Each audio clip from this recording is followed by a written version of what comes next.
لیکن کسی نے اس کے بارے میں سوال کرنے کی ہمت نہیں کی۔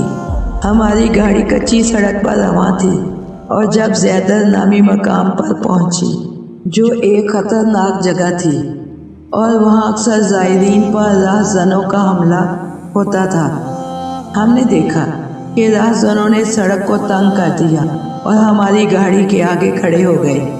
پھر ایک ڈاکو گاڑی میں گھس آیا۔ اس نے تمام زائرین کو دھمکی دی، جو کچھ بھی کسی کے پاس ہے وہ اس تھیلے میں ڈال دے، اور اگر کوئی ہم سے الجھنے کی کوشش کرے گا میں اسے مار ڈالوں گا۔ وہ تمام زائرین اور ڈرائیور کے سارے پیسے لے کر چلتا بنا۔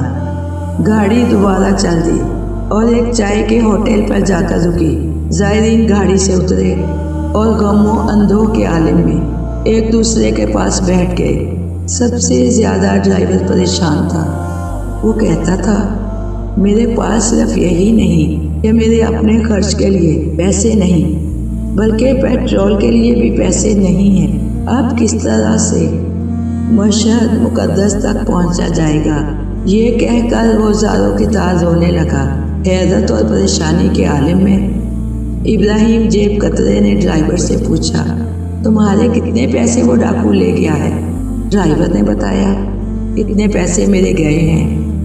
ابراہیم نے اس کو اتنے پیسے دے دیے۔ پھر اسی طرح تمام مسافروں کے جتنے پیسے چوری ہوئے تھے سب سے معلوم کر کے ان کو دے دیے۔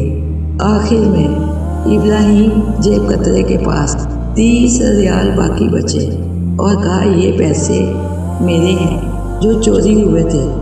سب نے تعجب سے سوال کیا، یہ سارے پیسے تمہارے پاس کہاں سے آئے؟ اس نے کہا، جس وقت اس ڈاکو نے تم سب لوگوں کے پیسے لے لیے اور مطمئن ہو کر واپس جانے لگا تو میں نے آرام سے اس کے پیسے نکال لیے اور پھر گاڑی چل دی اور ہم یہاں تک پہنچ گئے۔ یہ تمام پیسے آپ ہی لوگوں کے ہیں۔ قافلہ سالار کہتا ہے، میں زور زور سے رونے لگا۔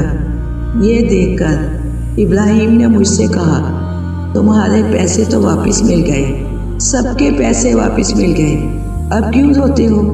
میں نے اپنا وہ خواب بیان کیا جو 3 دن سے مسلسل دیکھتا رہا تھا اور کہا کہ مجھے خواب کا فلسفہ سمجھ میں نہیں آ رہا تھا، لیکن اب معلوم ہو گیا کہ حضرت امام رضا علیہ السلام کی دعوت کس وجہ سے تھی۔ امام مجھے خواب میں بار بار آ کر کیوں حکم دے رہے تھے کہ تمہیں ساتھ لے کر آؤں؟ امام علیہ السلام نے تیرے ذریعے ہم سے یہ خطرہ ٹال دیا۔ یہ سن کر ابراہیم کی حالت بدل گئی۔ اس کے اندر ایک عجیب و غریب انقلاب پیدا ہو گیا۔ وہ زور زور سے رونے لگا، مولا، مجھ جیسا گناہ گار آپ نے مجھے خود بلایا۔ مولا، میرے گناہ اور آپ کا کرم، یہاں تک کہ سلام نامی پہاڑی آ گئی کہ جہاں سے حضرت امام رضا علیہ السلام کا روضہ دکھائی دیتا ہے۔ وہاں پہنچ کر ابراہیم جیب کترے نے کہا، میری گردن میں زنجیر ڈال دی جائے، میرے ہاتھوں کو باندھ دیا جائے اور حرم امام رضا علیہ السلام میں اسی طرح لے جایا جائے۔ چنانچہ جیسے جیسے وہ کہتا رہا ہم لوگ انجام دیتے رہے۔ جب مولا کے روضے پر پہنچے، اس کی عجیب حالت تھی۔ وہ سب سے زیادہ گریہ کر رہا تھا کہ مولا، مجھ جیسے گناہ گار پر اپنے نظر کرم کی۔ جب تک ہم مشہد مقدس میں رہے اس کی یہی حالت رہی۔ اس نے عجیب و غریب طریقے سے توبہ کی۔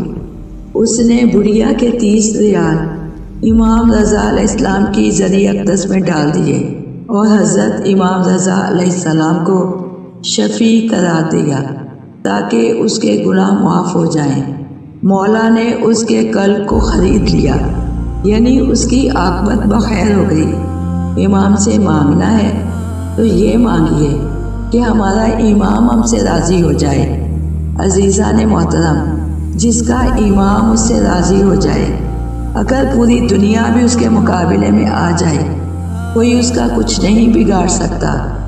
جس کو مولا خیر دینا چاہے اسے کسی بھی طریقے سے اپنی چوکھٹ پر لے آتے ہیں۔ وہ بہت کریم ہیں، کریم ابن کریم ہیں۔ تمام زائرین اس کی حالت پر رشک کر رہے تھے۔ ہمارا سفر بخیر و خوشی تمام ہوا۔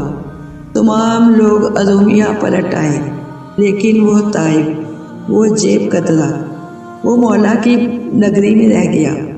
یہ بڑا کریم گھرانہ ہے، جس پر بھی نظر لطف و کرم ہو جائے وہ ذرے سی آفتاب بن جاتا ہے۔ یہاں عطا ہی عطا ہے۔